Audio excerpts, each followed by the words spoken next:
here is where the drama starts. Lap 30, 8 laps to go. Sandobi hoping to take advantage of these lapped cars. Poleski dives on the right side, very aggressive here. This is lap 4. The two Viceroys, Bill Frazier ahead of Matt Poleski. Frazier's off. Frazier hit the grass. You hit that tire wall, your day is done. Well, now it's lap 20. The Williams still trying to get around the Terrell team as he'll go around the left car and around those at the same time. At the same time, he's got the inside corner. Will he ride the curb? Yes, he will. He will get him on the inside. Vito Maria leading us all into Moss's corner. Look at the beauty as his right side will clip the grass. Oh, a 180, no, a 360. Oh. Who will yield going into this corner? It's really not meant for too wide as it will be Gernald. Gernald will yield. Lots of smoke picking up from that Williams car. He is pushing it to the absolute limit. 26 of 30 now. Only 4 laps to go. He's going to get the run coming out the final corner. He's going to pull up side by side with the leader. It's going to be a drag race to the finish. Who is going to get there first? It's going to be...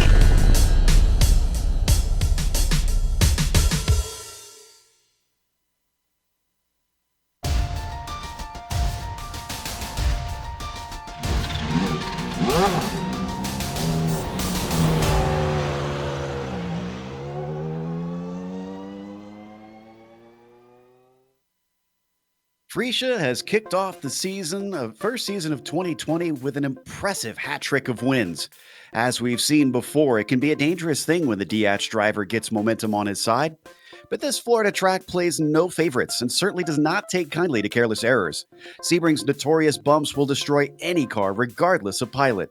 We'll see if Gernot manages to make it 4 for 4 as we get ready to watch round 4 of the Lotus 79 Sunday Grand Prix Series, and you'll see it all live here on the Global SimRacing Channel. Hi, I'm Joe Peak, and with me in the booth is Mick Claridge.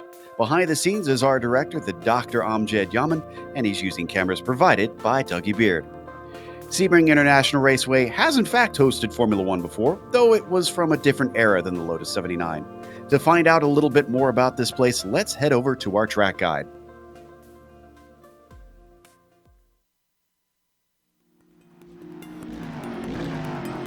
Welcome to Sebring International Raceway. Home to the 12 Hours of Sebring, one of the most grueling tests in endurance racing, this is a track which has earned a fearsome reputation among drivers. The circuit itself is located on the southeastern edge of the city of Sebring, Florida, and was built out of Hendricks Army Airfield shortly after World War II. 3 layouts are currently in use, ranging from 1.7 to 3.7 miles in length. The longest course, which is perhaps the most well-known with it being the one used for the famed endurance race, shockingly still contains portions of the original airfield surface. It's this aspect which has become a signature feature of the track, making it extremely bumpy for racing. Sunset Bend in particular nearly shakes cars apart while they attempt to navigate the high-speed 180-degree corner.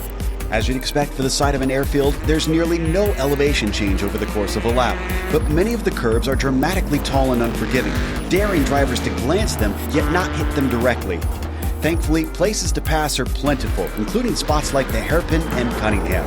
However, the many fast, sweeping turns creates a dilemma for car setup, since a vehicle that's made too stiff could wind up bottoming out on the onerous bumps. In the end, if you have the wherewithal to withstand the track's rough nature, you're likely to fare well. And since Florida fans almost always show up in huge numbers to witness this test of car and driver, you'll have plenty to impress at this legendary North American road course.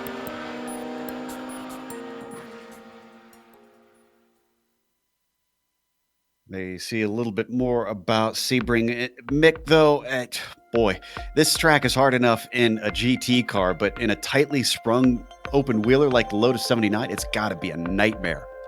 Yeah, you're not wrong, Joe. Good to have you back this week, by the way. Yeah, I just did a couple of laps with the guys in a practice session before the race started, and yeah, it really is tough. The bumps are the main thing. Coming out of these second gear corners and stuff, you've got the hairpin and the first gear corners. Once the car just gets light over these little bumps, you can get some real wheel spin going on and you get some really bad out of shape happening like that. Yeah, really tough for the guys today. It's going to be a great race. Well, let's take a look at the championship before we get to this race itself, starting, of course, with the driver's standings. You can see that Gernot Freesia, with his 3 wins that he's got, he's getting a bit of a gap over Steve Bycroft. He's going to have to respond. What's interesting is that Bycroft has not been as consistent as Nicola Kochi, who seems to be knocking off pretty consistent finishes back there in third. So he could maybe move ahead of Steve, depending on how things go up there. Matt Wood and Marco Sanfilippo round out the top three, of course, or top five, rather. Looking at the details for this race, we have round 4, as we mentioned, and this is going to be a 23-lap race. Now, the cars are open setup. That will be important today. We talked a little bit about the bumps out there. That'll probably be a lot of the talking point in how the cars are set up. They do have an incident limit, but before they get to that limit, if they hit 17, they will be served a stop-and-go penalty. And then once they hit 25, they will absolutely disappear from the track, quite literally. They will be gone in a flash once they hit those 25. Right now, out in the qualifying, we're still waiting for the first cars to get their times down. And you can see right now Gernot Friesche working his way around, just starting his first timed lap now after having finished his warm-up. The conditions, Mick, look actually pretty ideal. This is a nice sunny Florida day out here with 75 degrees Fahrenheit on the track surface. So at least that's cooperating. Yeah, at least that's cooperating. Yeah, it's really tough to work out what's going on because they don't really get a chance to look at the weather really before the track opens. So tire pressures may come into it. I know it does in the series I drive. So yeah, really, really interesting. Just watching Gurno there.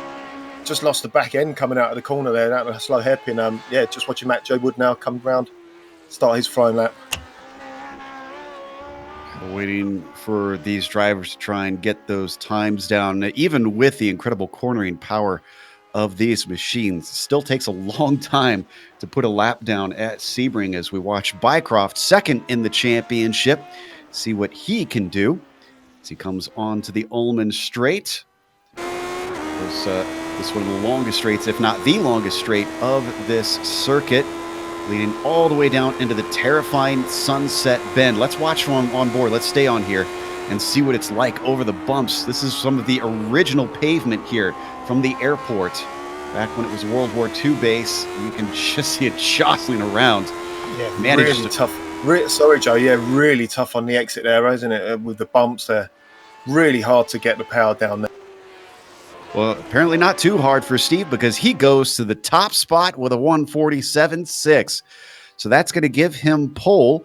And Friesche with his first timed lap looks like that's... Oh, nope, that is going to be enough. He manages to top him by, it looks like, about 0.3. So clearly this is going to be a tough one between those two. Rob Olenek currently sitting on the inside of row 2. He's not looking too bad out there right now. So what about Matt Wood on his first lap? He's coming out of Sunset Bend as well, Mick. Yeah, looks like he's going to, nicely out the apex there. Nice exit. Let's just have a look, see how he does. Third place. Nice lap. Brilliant lap by Rob there. I can't believe he's pulled that out of the bag. Yeah, I'm looking forward to seeing Rob getting in the thick of things here. Sam Doby also crossing line for his first time lap. It's a little ways down the straight. Now that he crosses it, it's a 49.4, and that's going to put him in 14th. Still waiting for two drivers. Make that one driver to get a time in, and that's Roman Pawlowski. And it looks like Roman, unfortunately, has botched both of his laps because he's now in the pit lane. So he's probably going to be starting at the back of this 20-car field. We do have a split today, so this is the cream of the crop, Mick. Yeah, I was just watching Sergio then when you was talking about Roman there. Good enough for second spot there. Look, just a tenth and a bit behind Gernot now. And Nicola Kochi pulls one out of the bag there, 47.6. That's a pretty good lap as well. Now Rob's gone down to 6th place there, so that really... all the fast guys are up there at the front, as usual, aren't they, Joe? But yeah, really impressed with Rob's lap there. Mycroft goes back to second with a 47.5, but still not quicker than Gernot, who increases his time of 47.2 now. So continuing to find pace out there. And I think Matt Wood is likely the only one we're going to see that has a chance of trying to go quicker than Gernot. Everybody else is a little bit farther down, and Rob Olenek has already finished his lap, even though he's still out on track. Actually, looks like he's just leaving it now. So Matt Wood out and around. Let's see what he's got. He's got about half a second to get to Freesia. Can he find that? It's a 47.5. That's Ooh, 3/10. It's good enough for fourth place, but no more than that, unfortunately. Second, third, and fourth, full 47.5s. Just wild stuff. Bauman, who we're on board with, is sitting in 13th. Not much time left for drivers to complete their second lap. Bauman is going to get this in, and he gets it down to a 47.6. That'll jump him up to 5th place. So he also looks like he is going to be a part of this fight up at the top. Looking to see who else we're waiting on. Timo Vascalampi's got about 40 seconds. This is going to be awful tight, actually, for Timu.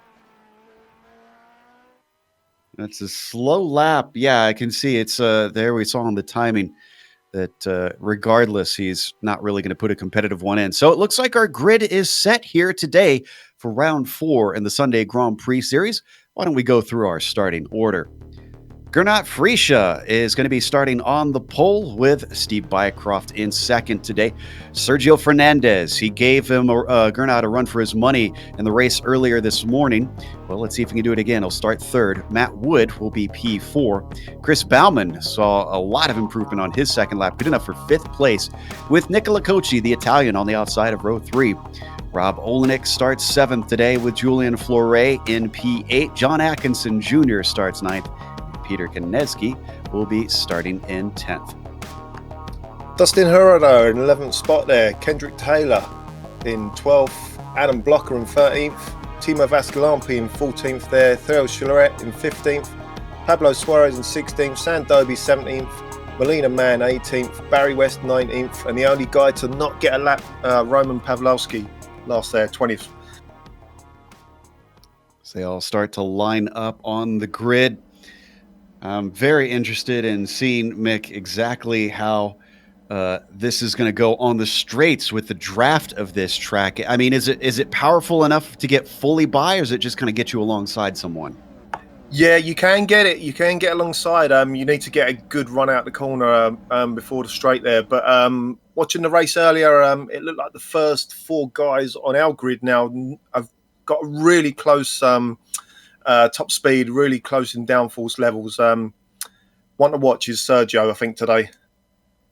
We'll watch out for him as everybody just about out there, just waiting on Kendrick Taylor and Sam Doby. Doby makes his way onto the starting lineup. So Kendrick Taylor, hopefully he doesn't start from the pit lane, as he had a decent qualifying, and he's out there now. So the engines start to rev as the lights come up for round 4 here at Sebring. Green flag is out. Off the line, what's it going to be? Gernot looking decent. Very good start for 4th place. Matt Wood, who's already found himself looking at 3rd potentially, but he's on the outside of Fernandez. Fernandez swings back in as everybody tries to cycle through turn 1. It's clean, but what about down into turn 3 here? Yeah, great start by Gernot there. He just got a really nice amount of wheel spin now off the line there. He even pulled away in first gear there. I was a bit surprised at how good that he got away there. He's pulled a bit of a gap to Bycroft at this point. In fact, it's all single file until you get back to Dustin Herroder, who's losing positions with a bad exit out of turn 5. He's trying to fend off Adam Blocker, who's down to his inside. Blocker coming over from the Lionheart series, where he has been very, very fast over there in this same car. And that moves Blocker up to 12th with that move. Everyone's made it. No one's wrecked yet. That's good to know, isn't it, Joe? Well, hopefully that's not the commentator's curse. Looks like Rob Olenek finds himself up into 7th with a nice little move there ahead of Julian Fleuret. Of course, I think that pulls him down one. If I recall correctly, he qualified 6th. Already getting ready to finish the first lap, and Gernot Freesia has pulled about 7/10 ahead of Bycroft. They come onto the Ullman straight. This is where we'll really get a feel for the draft. Just a quick note about these beautiful paints these guys are running. Lotus up in front there, Ferrari behind, Williams behind him. I don't know what that car is behind him. So, do you know, Joe? Matt Wood, I'd have to double check what team he's racing for this season. That looks like a Ligier, I think. You're right. Yeah, Elysia, yeah. Easy way to know is the elf sponsor on that thing. You think French and, well, yeah, there you go. So as they come through turn 1 once again, it's Freesia, Bycroft, Fernandez, and Wood. And I think Melina Mann's had an issue. Oh, it's a big issue. Looks like Pablo Suarez also involved. They made contact down into the first corner. We got the replay. And I think Mann was trying to go defensive. And Suarez wanted to swing back out. Well, Mann wasn't willing to budge, and unfortunately, it came to blows. Yeah, that was a weird one, wasn't it, Joe? How'd they get together there, even before the entry of the corner? Well, that gives 2 spots to Roman Pawlowski, at least, who's still stuck at the back of the field, curiously. I would have expected Roman to be a little bit higher up by this point, considering his usual speed. The DH driver still working on it, though. Interesting note about Blocker. I mentioned Fast and Lionheart. He's actually the champion from 2019 over in the Retro Series. So Blocker is no slouch by any stretch of the imagination. And even he finds himself down in 12th with this sort of talent. Yeah, we're in the top split, aren't we, Joe? I don't know if we've mentioned it yet, but this is split today. So 20 cars in this race. Just keep my eye on Steve Bycroft now. He looks like he's got the measure of Gernot at the moment. Down this big long back straight, they're going now into the last corner. Really tough to get the car in here, and it's really, really hard to get it out the other side. You've got so many bumps. I mean, you can see the bumps from the outside of the car now, just riding on board Gernot's there. You can see the suspension moving as he rides over those bumps. Steve nicely through now. Just looking at the lap times between the pair of them. Yeah, Steve was quicker that time by.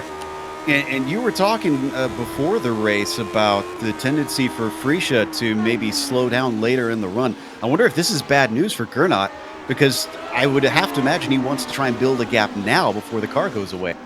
Yeah, I'm guessing he's changed his setup in between 2 races, and I think he's probably gone for a bit more downforce maybe, or done something to stop that happening, because he was a lot quicker against the other guys in the earlier race at the start. So I think maybe a setup change, maybe. I mean, the guy knows the car inside out, so he would be able to do it in between 2 races.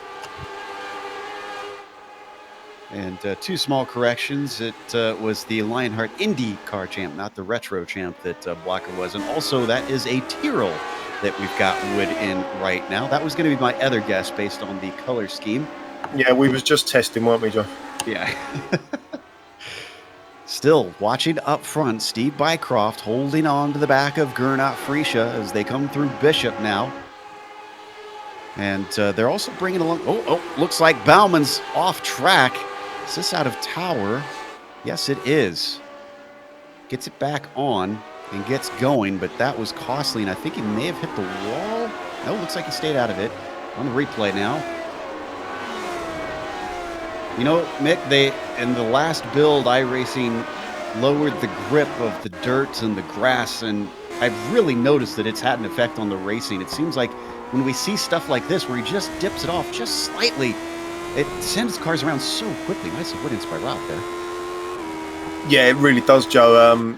Yeah, as you say, they have dropped the grip level on the grass and the dirt if you go off. Take a few tries, for the guys to get used to that. Some of the guys wouldn't have been on the grass yet, and we're 4 races in. So yeah, it is quite tough, especially when the car's bouncing around as well. Speaking of bouncing around, poor Roman Pawlowski has found his way to the pit entry, and probably not the way he wanted. You can see he's got some damage from his incident. Let's look at the replay. This was sort of convenient, but probably not the convenience he wanted. This happens out of Sunset Bend. Here we go, Mick. He's going to come through right here as he's got a little bit of a challenge from someone behind in the process. I'm just waiting for... Oh, that's just bumps. That's how hard it is to get this car around that corner. It really is tough. I mean, nicely the way he went into the pits there, but yeah, that's a bit annoying for him. But yeah, it really is tough. If you can imagine, you've got your accelerator. You're not flat out on that exit of that corner.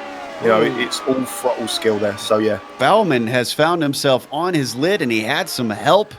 He and Barry West coming through the chicane leading up to Cunningham, unfortunately came to contact. Watch this. Oh! Just smashes it into the tires. And once he winds up on that roll hoop, well, there's no choice but to take a tow. Yeah, sort of reminds me of the incident in the turn one, doesn't it? You know, how are they getting together before the entry of the corners, mind you? That was on the entry, wasn't it? Yeah, it was, pretty tough, that one. It looked tough, like Netco from the replay as well. Yeah, that's Bauman finished. That is for the day, ain't it? Well, 2 horrible incidents for him have certainly wrecked his day. And if we could go to the mid-pack, we got a nice little battle going for 8th. John Atkinson Jr. is being chased by Konecki and Kendrick Taylor here. They come out and through turn 3. The twistier bits now 3, 4, and 5 leading out into Big Bend. And then plunging down into one of the popular passing places, the hairpin. Yeah, just see how good they are on the brakes. He went defensive there. Didn't really need to be honest with you. That was Adam. It was Peter going defensive. Yeah, Peter going defensive into the hairpin there. But yeah, as I said before, Joe, really tricky to get this car off these slow corners. It's not just putting your foot down and just letting the thing go. You have to feed the power in all through the first and second gears, especially this part of the track. Just as you go around that corner now, and then down into the right-hander, really tricky. As you saw, car went off earlier on into that mud on the left-hand side there. But everyone's nicely through there. Everyone quite even as they go, aren't they, Joe? Yeah, it looks like Atkinson has managed to pull away slightly. But Peter Konecki, we were riding on board with Taylor there for a moment. He's certainly being challenged by Kendrick as they come out of Le Mans onto the Ullman straight. Oh, but it's a horrible exit for the red number 12. So he falls back a little bit at a critical moment. We're not missing anything up front. Bycroft is just holding station behind Freesia by about half a second. This is really where the close battles are.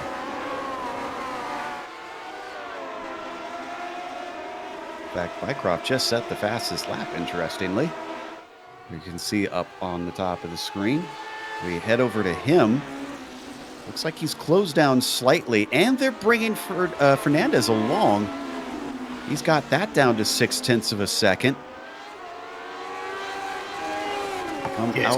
Sorry, Joe. Yeah, it's going to be really interesting to see if Gernot suffers this this slow sort of slowdown of his car later on in the race. Really, I can't wait to see what's going to happen later on. Especially with what you were saying about Fernandez hassling him all the way to the end in that race, with him sitting in third, especially so closely to both Bycroft and Freesia. That could certainly set us up for a thriller, but we still have a lot of laps to go. We ride on board with Fernandez, who's starting to drop Matt Wood. Matt Wood, though, has got no pressure from behind. The 4th place driver is well ahead of Nicola Cocci, who runs in 5th place. At this point, it's a 4-car breakaway up at the front of the field. All of them essentially just holding in line and waiting for something to happen. Yeah, I think you nailed it on the head there, Joe. I think that's what they're doing. I think they're pretty much all waiting. Oh, really bad run into the last corner there for Gernot. Steve's going to have a really nice tow here. Just not close enough for anything to happen. But yeah, Gernot was really wide there. I'm not even sure if he made the apex, which would be absolutely astonishing. It still didn't bring Steve in as they come out through Sunset Bend, way wide at the exit for Freesia. Bycroft still trying to do everything he can to pull in closer, get an opportunity. So far, he's been held at arm's length back from the number 1 machine down through turn 1. Could sometimes see passes here into turn 3, but once again, that number 3 in the Ferrari is just not getting there. Yeah, it looks like Matt Woods caught up a little bit on the first 3 cars during that. I was just watching back to see what Gernot did. It just looked like he took a really wide line into the corner there, just down onto the back straight. But yeah, everything's even at the moment. I don't expect it to be all race long, though. We've only lost 3 cars so far. Melina Mann, Roman Pavlowski, and Chris Bauman. Suarez, who was involved in the incident with Man, is still continuing on. The last car out on track, so 17 out there. With how long this lap is, it doesn't seem like we're going to get much in the way of traffic, at least not until potentially the very, very end. So it really is going to come down to these three, most likely. Or these four, rather, I guess you could say. Yeah, traffic was a little bit of a factor in the last race. Not as getting in the way, just at that fact there was a few cars for the guys to pass, and everyone did get out of the way really nicely, which was great to see. So yeah, expect a couple of passes later on, but yeah, nothing too major. Ooh, let's head down to P9 because John Atkinson Jr. is still being hassled by Konecki, and he's closer than he's been before. If he gets a good enough launch, and I think he did, onto the Ullman straight, he's going to get that slipstream as they pick up speed, 160 miles an hour, 165 miles an hour. He reels him in, but he runs out of straightaway. Yeah, he was almost on the rev limit there for Peter. Nice tight line into the last corner now. He's going to get a nice little exit out here, and then over the start finishing line. He's only a car length away now. Chooses to go around the outside here to get a nice line. That's a move there from Atkinson, but he comes back to the racing line in time. Another attempt from Peter Konecki as he pokes his nose to the inside, comes back to the racing line and down into turn 3. He's got to stay patient and wait. Kendrick Taylor's loving this too, as that is helping him. Meanwhile, we've had a change for second place. Fastest lap last time went to Fernandez, and he is showing it. What happened to Bycroft here?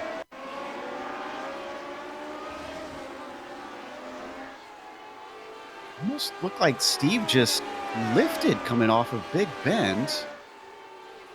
I'm not sure why. He wasn't under a lot of pressure here. And it looks like Konecki did get the spot. Oh, no, but they just, as we go to the replay, have an incident. Goes a little bit wide. And it looks like Atkinson falls all the way down. And this happened between Taylor and Konecki. Just gets into the back of him, down into Cunningham. Both of them slithering off the track into the grass. And Atkinson loved that. He gets both spots right back. Wow. Yeah, just a bit of difference of opinion on the brake pedal there, wasn't it? Between the two guys. Real shame. That was a good battle going on there. I think they still would have gotten into each other, but it did look like there was some net code involved. Regardless, it was an unfortunate result for both drivers, and now he's coming back at him as they weave down the Ullman straight. Konecki leading Taylor. Taylor looking to the outside, but he's not got enough straight. Yeah, and he really backed out of it early, didn't he, there into the last corner.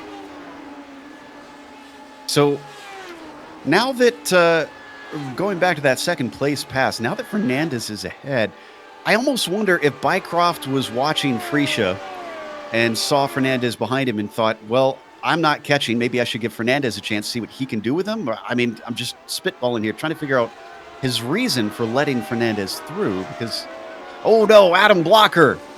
Did he get the wall? He's out of turn 5. Yeah, looks like he did there, doesn't it, Joe? Oh, he's going to get this curb. Yeah, bounds over it. Just kind of nudges the tire, so it was very slight, but that's enough to give him some decent damage on the front right. Yeah, this car's got far too much power to jump over a curb like that with your foot down. The back wheel, I mean, they're huge back tyres on this car, but they're still not going to keep the thing gripped up if you bounce over a curb like that. Too much power. Yeah, it certainly seemed like Adam Blocker had a little bit of an error, and he's going to go over the curb once again out of tower. This time he keeps it from spinning. That puts him in 12th position. Which is still one up from where he started. He was up to 9th before his initial issue in turn 5. On lap 9 out of 23, so still not even halfway through this race.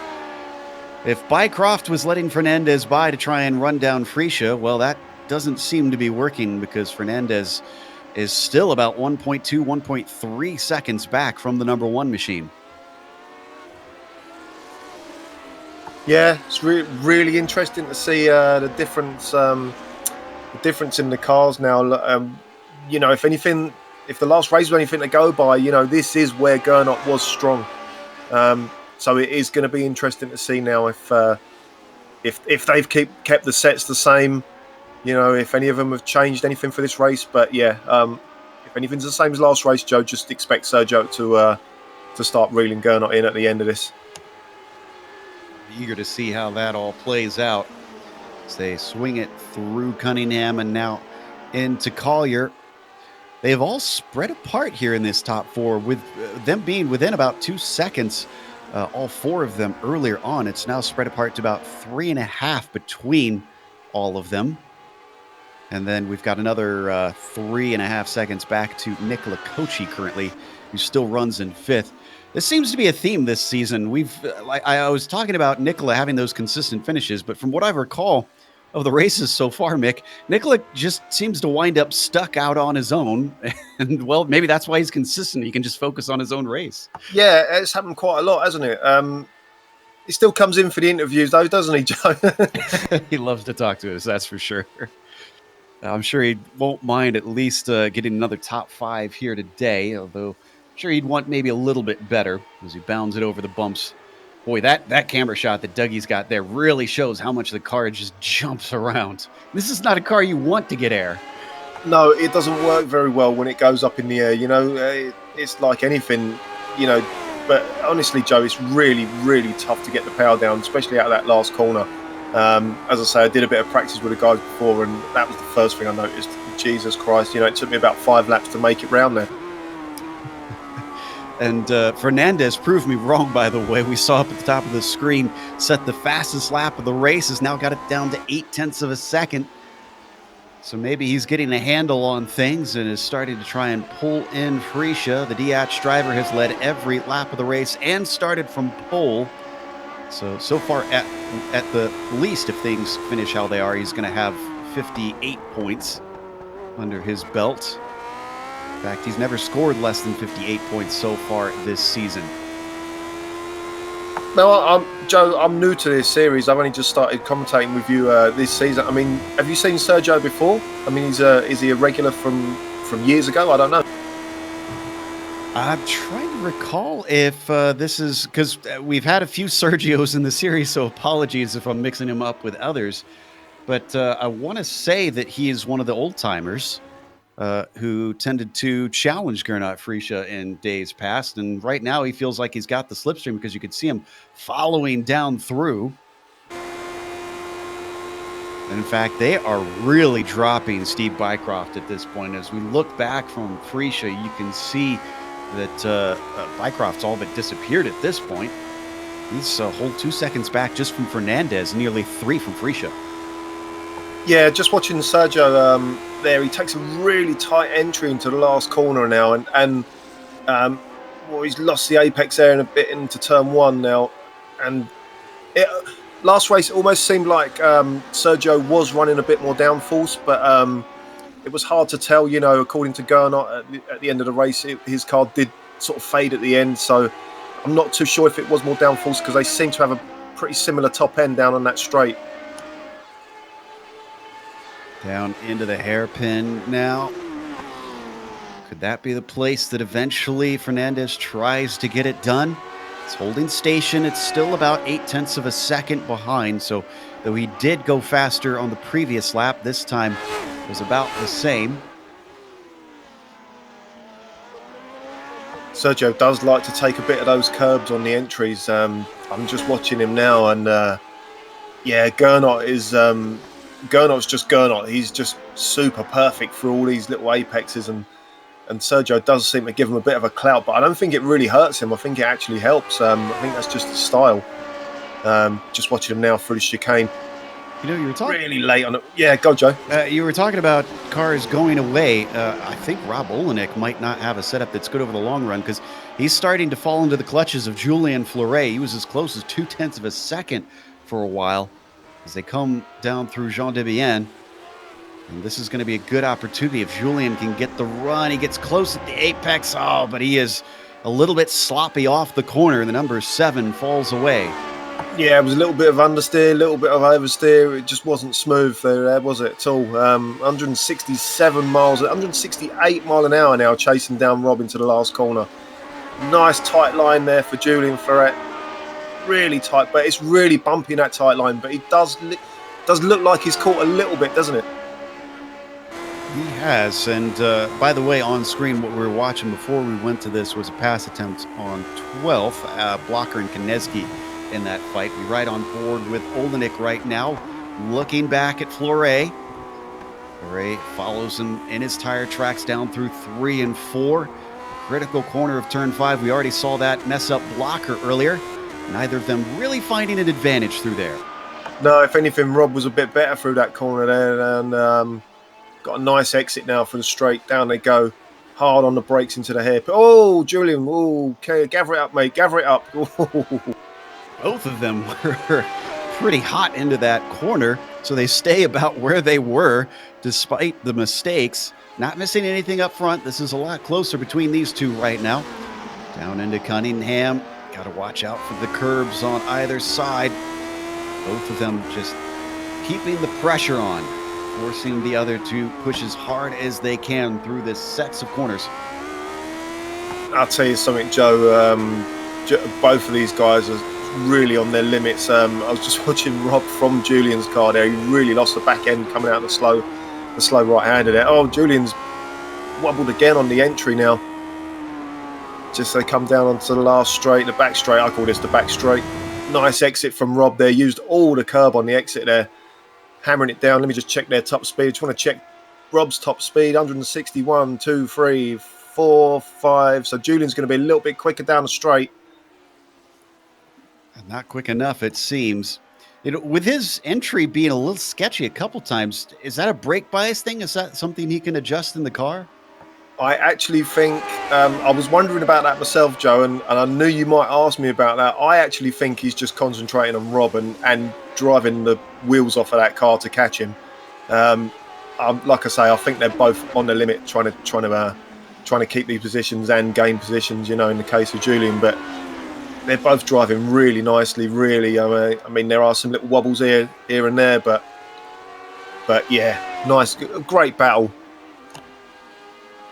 Fleuret still stuck, though, at about half a second back from Olenek. Now with 10 laps to go. This time a little bit tidier for both of them through the hairpin. As they get back on the throttle and start to pick up the speed, we ride on board of the Lotus of Julien Fleuret now. You can see even up to here getting 160 miles an hour before they get back on the binders down into Cunningham. Nicely on the power for both of them. Again, a little wobble from Julian there as he's getting up to third gear. Let's see how your apexes are, guys. Yeah, nicely through there on the right hand side. Don't touch that dirt on the left. We'll see what happens when you do that. And this is full throttle, flat out round here, Joe. Just turn left, aim for those cones. One thing to note, Joe, about the cones around this place. I mean, they really do help. I mean, especially in turn 1. Just watch for that little cone, if you can see it on the apex that they've got sticking out the fence. That is such a massive help to anyone that drives around here. Can't emphasise that enough. So whoever thought of that years and years and years ago, hats off to you. Fair play. Yeah, it's so flat around here. It probably is incredibly tough to try and pick apex, especially in a low car like this.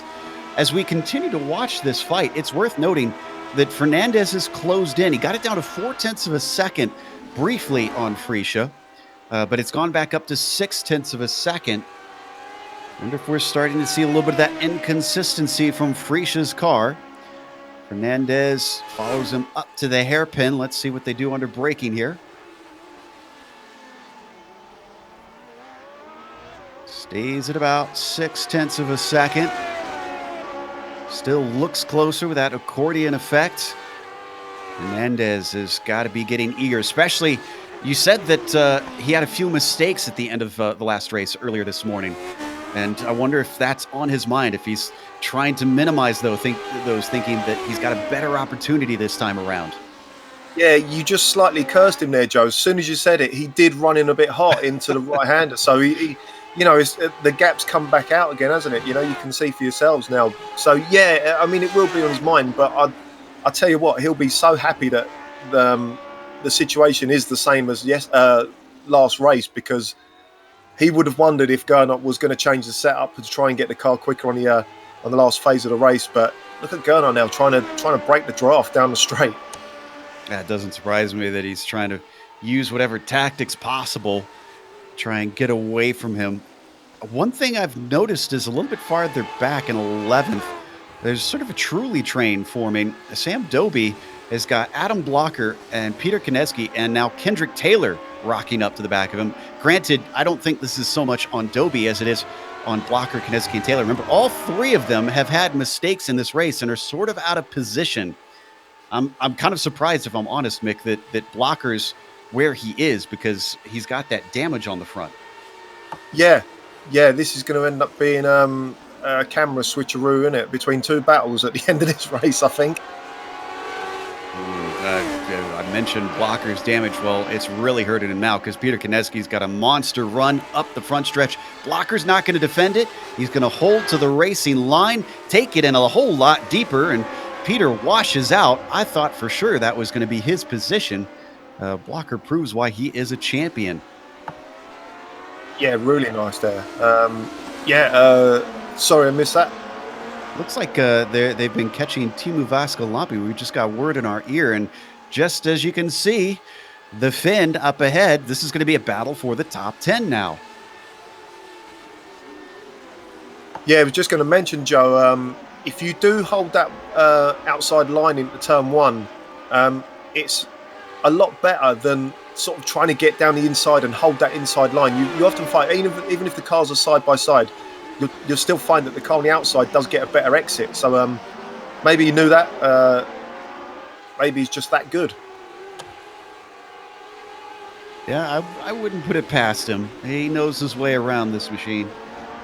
So they come off of Tower. Vascolampi actually starting to pull back away a little bit here. So he seems to like the middle part of this lap. So this is 5 cars, all very, very close together, fighting for what will be 10th position. On board with Blocker. Fernandez, meanwhile, setting another fastest lap of the race. Actually, wow, Fernandez, he's down to 0.3 of a second now.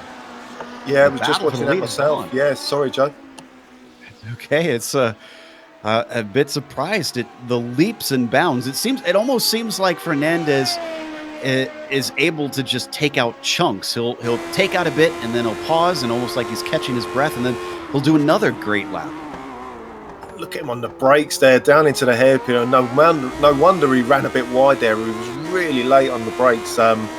Just one thing, as you guys are watching on board Sergio now, I'm just watching from behind his car, and I was watching Gernot's. Gernot is starting, and I can't believe I'm going to say this, he's starting to make a couple of mistakes up in front now. He's mirror watching. He knows what's going on here. I wouldn't doubt it. He might be hard to rattle, but he is human. He's starting to pull back away, though. He's put his foot down and has got it back up to 0.7. Fernandez has really got to pounce once he gets close, like he has a couple times before. As they come out and onto the Ullman straight, this is one of those places where he really needs to focus, but he was just off the apex that time. And though he is going to get the slipstream, this is not going to be enough. Yet again, like you pointed out before, Frisha is weaving back and forth a lot.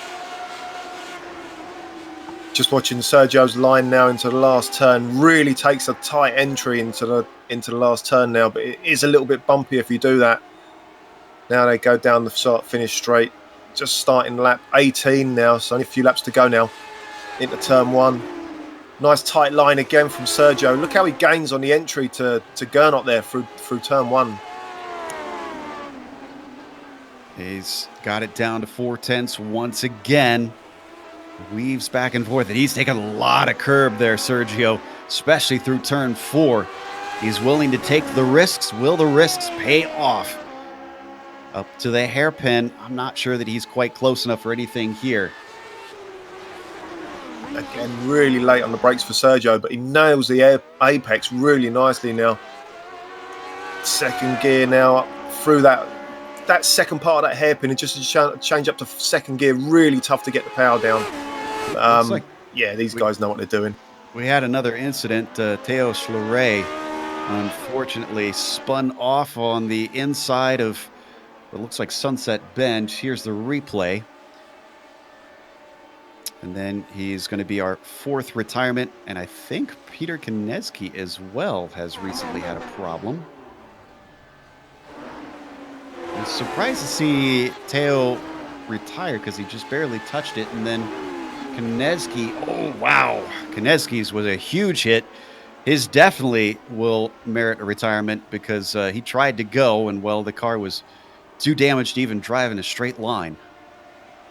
Yeah, it's just due to, I mean, he was watching Blocker there in front of him, and it's just due to putting the power down too hard. Like I say, this is so tough to get this car around these corners. Doesn't matter about the fast corners, doesn't matter about slow, mid-range speed. It's so tough to get this car around here. The fact that these guys are able to do it this quick, I mean, especially with likes of Gernot and battling with Sergio there, it's really hard to do it, Joe. It's really tough. And what happened to Sergio? He was within 0.4 of a second, and it's gone up to a full second now. As we ride on board, you can see all the time that he's lost. See if he gains anything through here. No, doesn't look like anything changed. Man, Sergio, maybe Sergio struggles from the same issues that Gernot does here, Mick. Maybe his car also going away a little bit. Yeah, he had a slow lap, didn't he? I'm just watching the time there, 148.6. Gernot was a 148 flat that time by, so I can't see it being that much of a difference. Maybe just a few corners that were slightly off pace for him there. It's going to be interesting now to see if he can catch back up and how fast he does catch back up. He's only got 5 laps to go. He is starting to run out of time, so he's going to have to do something soon. We've only got 15 cars left now. We've dropped a good chunk of the field at this point.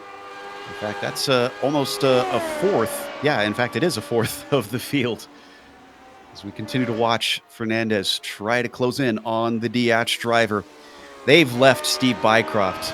I think at this point, Steve knew that he wasn't going to be faster than Sergio and was willing to give up the spot just to watch out for his own race. He's got a clear 3rd place with no pressure from behind. Wood about 3 seconds back from him. Yeah, maybe he was right, Joe, when you said it, when you called it earlier. Maybe he did let the guy through to see if he could battle with Gernot. Be interesting to see. Sure, Steve will come in and have an interview with us. We'll be able to find out. We see Wood riding in 4th place. Wood's had a decent season, but he missed the first round at Road Atlanta. So at this point, he's playing catch-up. There is drop races that they have involved in this series, so that eventually will go away from his point score once they start counting drop weeks. Just looking at lap times up front, Sergio was about 0.2 quicker that time by 47.9 for Sergio. So yeah, he's reeling Gernot back in now. And that battle that we were watching before that had 5 cars fighting for 10th, Vascalampi is still dealing with Dobie. Blocker fell away for a moment, but he's starting to catch back up. And Kendrick Taylor, well, he's gone. I don't know what happened to Kendrick. He's about 5 seconds behind. And of course, as we mentioned before, we did lose Peter Konecki in that. So what was a 5-car fight is now basically 3. Dobie getting very close to the back of Vascalampi. Takes a little bit of a look as Timu goes wide at the hairpin. Oh, but a lot of wheel spin from Dobie. Oh, and he just suffered from that thing, didn't he, Joe, where you just see the car in front just getting a bit closer, so you think, right, if I go a little bit faster, then I'll catch him, and then that's the result. You just lose the back end. You see it so many times. There are limits out there, and it's hard to tell where that line is. Sam found it, but at least it didn't lose the car on him. He stays within about 7/10. Oh, but he goes in hot down into tower. Adam Blocker now getting ever closer in his mirrors. They come down through Bishop and into Jean Dembien. Both of them are absolutely pushing at this point, sliding the car into that corner. Yeah, nice wide line now for Adam behind Dobie down to the back straight, and let's see how your top speeds are. Yeah, he's going to get a run down into the. Oh, I don't know. Their top speed looks really similar, doesn't it? That's annoying for Adam. That is. That will annoy him. But wow, look at that entry from Adam now. And he's going to get this. Oh, he's going to get this really tight through the last turn there. Sam's coming back in, man. Yeah, I was wondering if he could maybe take the inside away, but it's not meant to be. Dobie's got the inside, but we've seen Blocker use this before. Carry his speed the long way around, and he does it again. He's a little bit off the apex, but it all works in the end. Adam Blocker gets a nice 11th place with that move. Well, I'll tell you what, Joe, if I didn't have to press a button now to apply my mic, you'd hear me clapping because that was just unbelievable. Great stuff from the number 4. And one thing that I was going to mention in this was that we almost lost Pablo Suarez. We don't need a replay, but he had an off track. He's still in 15th. He's got it going, but he's well behind, and the car is struggling after now contact and running into the wall. Yeah, that car doesn't look too clever now, does it? Don't think that's the way that the Lotus 79 is supposed to look. As we come back to the leaders, they're getting ready for 2 laps to go. Sergio Fernandez still chasing Gernot Frische, and he's got it back down to 0.5 of a second. So he has caught back, like I was saying, Joe, is can he catch back and how fast can he do it? He's done it. He's done the hard work now. Now you just got to, this is where he's got to not do what Sam just did. If he catches up to Gernot now, as Gernot runs wide across the apex and completely misses it, this is on for Sergio now. He just needs to keep it clean, not go for it too hard on the power and lose the rear end. And, he'll get a chance. I'm sure he'll get a chance. He's awful close. This is the closest we've seen him down into the hairpin where we know he's strong, but he doesn't take a move. And we did see some defense from Frische. Covered off the inside slightly. Fernandez keeps squaring him up as they come down into Cunningham. It's not going to be close enough for a move this time, but still way high into the corner there. Taking everything he can out of those tires. Gernot's running wide there on that apex. Both of them nice and clean out the exit, though. Just see how fast the cars are now compared to each other as they go around the chicane here now. Oh, Sergio. Oh, he saved it. What? Oh, God. Oh, Sergio, my heart. That might be the race right there. If he gets a slowdown penalty, we're going to watch the replay, and I'm keeping an eye. He did lose some time. Did he touch the grass on the left side here? Let's watch. Yeah, I think he did, yeah. Oh, wow. Those are fast hands. Yeah. He was jerking that thing around trying to save it just immediately, and he did keep it pointed forward, but boy, that had to have his heart in his throat. Unfortunately, it sent him a full second back from Gernot Frische with the white flag flying. Unless we get a mistake from Gernot, I don't think Sergio can take this one.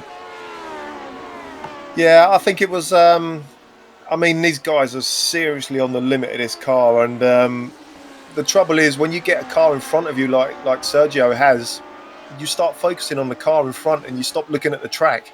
I'm not sure if that's what happened to Sergio, but it does happen a lot, and it's really easy to scuff up, if you're going to do that. And behind them, I'm not seeing any battles happening between Olenek and Fleuret, who we were watching before. Olenek has got up to Kochi slightly. And then Adam Blocker, after he got by Dobie, has not been able to run down Vascalampi 4/10. So a lot of our battles have settled out. Oh, and I spoke too soon. Dustin Heroder finds his way off the track out of turn 1.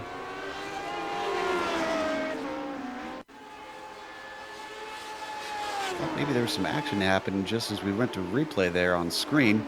Didn't hit anything. You're going to see him just lose the rear end and keep it out of the tires. And then who was that off track going 3 wide there? That was Sam Dobie. Get back to the replay a little bit later because we're almost done here. And you can see quite a bit of a battle going on between these 3 now because of that. But unfortunate for them, Gernot Frische is coming around Sunset Bend with a handicap over Sergio Fernandez. He did it once, he can do it twice, and he's going to take the victory here today at Sebring.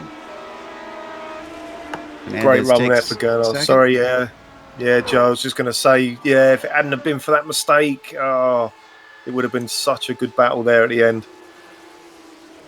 Nicola Kochi, who started to run out a little bit of pace here, is very much under pressure from Rob Olenek, but Rob did not have enough to try and take that 5th place away, so Kochi takes it.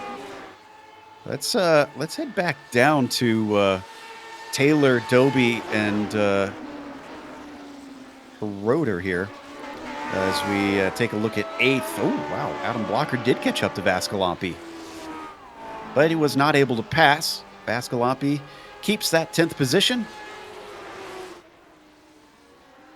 Kendrick Taylor just going to come in behind Rotor.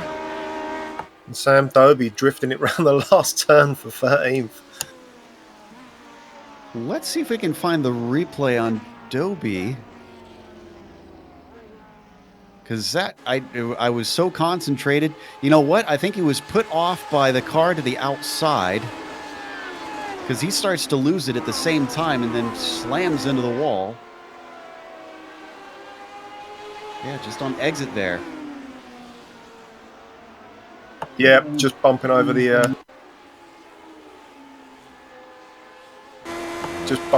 exit there, wasn't he? Sees the car ahead off. What if that got his attention away for just the wrong moment and the rear went out? And he did get it going, obviously, but that cost him a few more spots, unfortunately. Yeah, as I said to you before, Joe, that exit is not full power. You have got to watch yourself on that exit. You can't just nail the throttle from the apex and expect it to grip. It won't do it. Yeah, unlucky there for Sam. That's going to take us to a quick break here on the Global Sim Racing Channel. We'll come back with driver interviews as well as the official results. Stick around because on screen you'll see all the upcoming races here on GSRC.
Welcome back to Sebring International Raceway. Round 4 wound up going to Gernot Frische in his 4th win out of 4 races, and he had a lot of pressure along the way.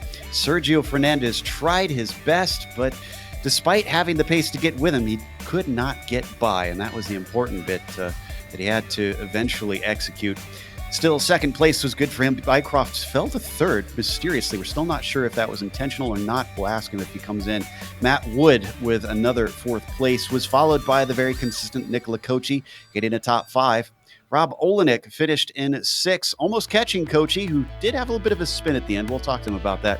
Julian Fleuret finished 7th, with John Atkinson Jr., withstanding pressure to take 8th.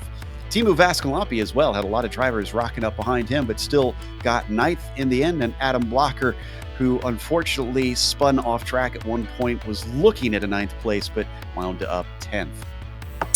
Dustin Hirona in 11th spot there, and Kendrick Taylor just behind him there in 12th. We had a good battle. Sam Doby was having a good old fight there, wasn't he? Just found the wall on the left-hand side there in turn 1. He ends up in 13th. Barry West in 14th. Pablo Suarez in 15th. Peter Konexi in 16th. Theo Charette in 17th. Chris Bauman 18th. Angela Pawlowski, more known as Roman, and Malene Leman 19th and 20th. And looks like we've got our winner ready to talk to us. Gernot Frische joins us in the booth. Gernot, you had some serious pressure from Sergio, but it looks like you've had a chance to get used to that, because from what Mick tells me, it was a pretty similar situation on the race earlier today. Joe, exactly. I just wanted to say the same. I have some routine now because the first race was just the same. Sergio is crazy fast around here. Well, not only here. And yeah, he was really applying huge pressure. So I had to give it all. And yeah, I think it did a pretty much perfect race. Otherwise, I wouldn't have won. Nick was telling me that he felt like your set tends to go away towards the end of a race. And this time, though, you managed to hold up against that pressure very, very well. Did you do anything between that race and this one to tweak that set to kind of help it at the end? Or do you feel like that's a non-issue and we're seeing things? No, I did what you usually never allowed to do. I did some last second setup changes because, yeah, I knew the setup would fade away during the second half of the race. I had that in every single race around here. So yeah, tried to make the setup a little bit softer, and yeah, also reduced camber. I don't know if it helped or not. Maybe it was the opposite. I actually have no idea. But yeah, with a win in the end, it doesn't really matter. Yeah, I guess the end result is really what you care about.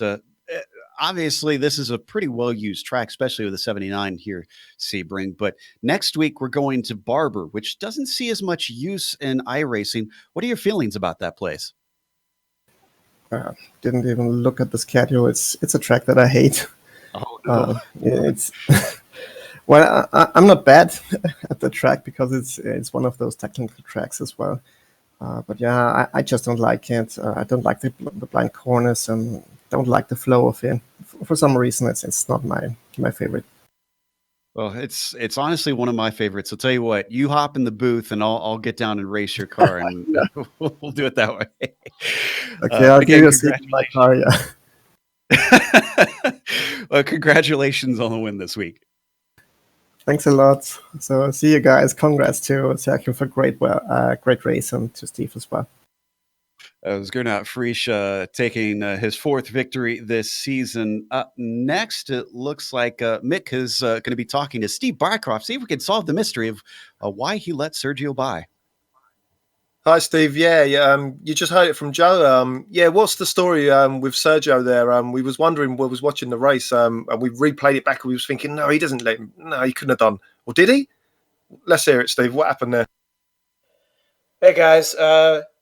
I don't know. It's not.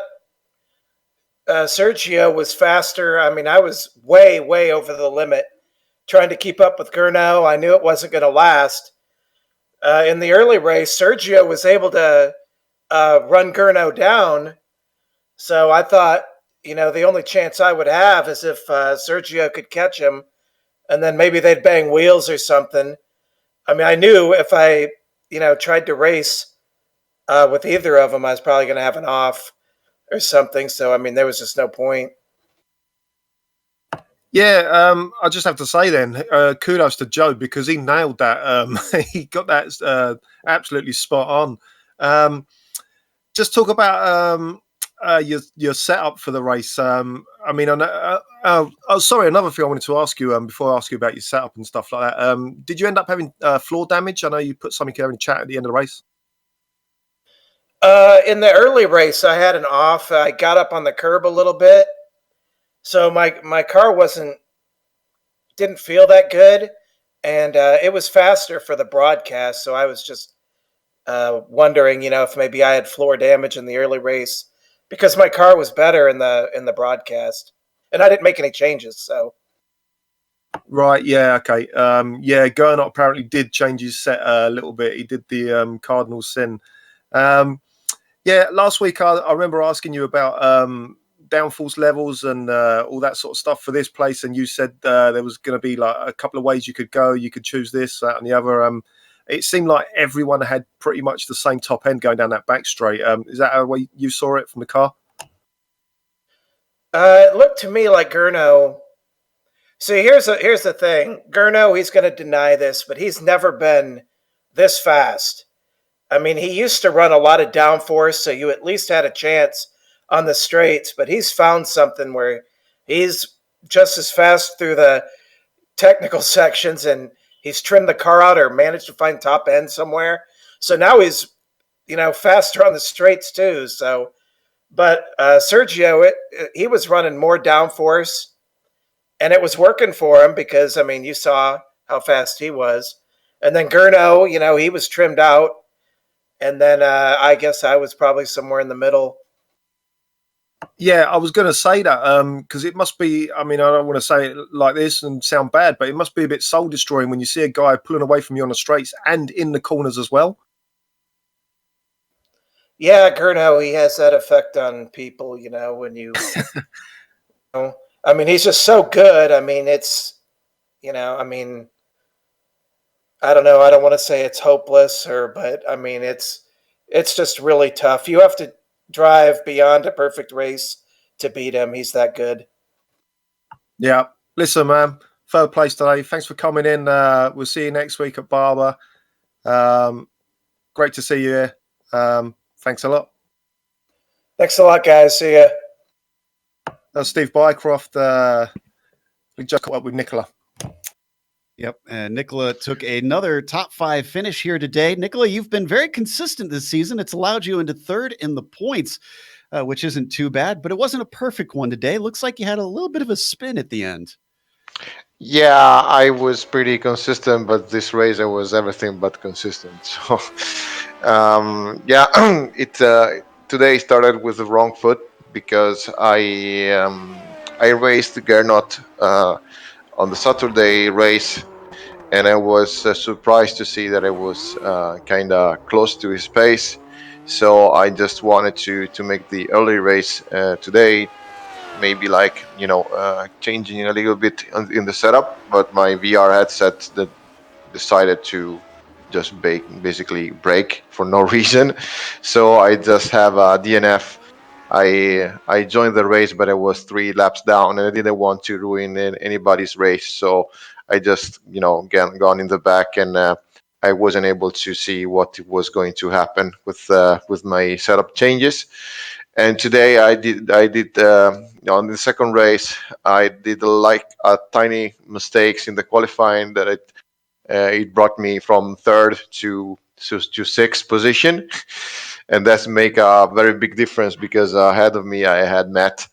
I tried to stick with them, but I don't know why my car was feeling very slidey, even if the weather was cool. And I kept doing mistakes because of this kind of understeer, and I wasn't very confident about the grip of the car. And only with the last section of the race, I was able to push, and I was able to gain a little bit on Matt and Steve, but I pushed too much, and the car, I think maybe it was tire overheating, something like that, because it was very undrivable, thus to last 2 laps, of course, because I had a spun. And I was very lucky to hold Rob on my back, because we were like half a second between each other, and I just like had to relax and try to make the car work, because I know that I can do it. But I was, I wasn't very okay today with maybe just a little bit nervous or something like that. But yeah, not very pleased, honestly. That's understandable. Still, that was an impressive run, and thanks for coming and talking to us. And hopefully, you can still keep up this consistency, because it's giving you quite a bit in the points. And again, nice job today. Okay, thank you guys. I hope I will, and let's see how Barber is going to work. Bye bye. That was Nick Lacochi, 5th place. Up next, we've got 2 Brits having a discussion, so hopefully our American audience can understand them. Barry West has joined Mick. Hi Barry, how you doing? Hi Mick, all right? Yeah, good mate. Yeah, just go through your race, mate. Yeah, well, I'm just settling in. I just got a new G seat, and I trust the first place to try it out is Sebring. I've been shaking. I got to go to the dentist, I think, tomorrow. I've had a few teeth fall out. Yeah, no, it's. I just start quick at this place. I think it's the bumps just make me nervous, and I just keep my foot out of it instead of putting it in and trying to control it. But especially that last corner, and I was just so slow at the hairpin. But saying that, I can be consistently slow, so that gave me a few places today. People falling off. Pablo had a bit of an incident at the beginning. I'm just watching, and I watched him. He got to about 3 seconds behind me all the race, and then I made a few small errors, and he caught back up. With about 2 laps to go, he was quite close, and then he threw it away with 1 lap to go. And I thought, oh, the last lap's going to be fun. Because it's quite easy to catch up from here, but I think if you defend the line, it's really difficult to pass. So yeah, it was an enjoyable race, I suppose, but I'd be glad to get back to a nice smooth track where you can be more precise. Yeah, I was going to say about the smooth track next week. Listen, mate, we're running out of time here. Thanks for coming in, mate. Good to see you in the interview as well. All right, cheers, mate. Cheers, thanks. That was Barry West, who definitely gathered a few positions up by others' misfortune, finishing 14th. But that brings us to the end, where we have to thank the Lotus 79 community for bringing us back for another season of coverage. But also, a thank you goes out to the companies that provide the software and the hardware for our broadcast, which is listed here on your screen. Additional thanks go to June Lalonde, who provides our wonderful music. See the screen for how to get a hold of more of her great work.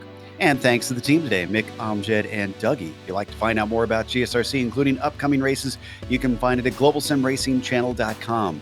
We're also on social media, where our Twitter is @GSR Channel, Facebook is Global SimRacing Channel, and Instagram is GSRC_Graham. If you'd like to support the channel, check out our merchandise store at gsrc.storenvy.com. The link is in the description below. And head on over to our YouTube page and hit that big red subscribe button as well, so that you don't miss a moment here on GSRC. The next race, as we mentioned, heading over to Barber. That'll be Sunday, January 12th at 11:30 a.m. Eastern.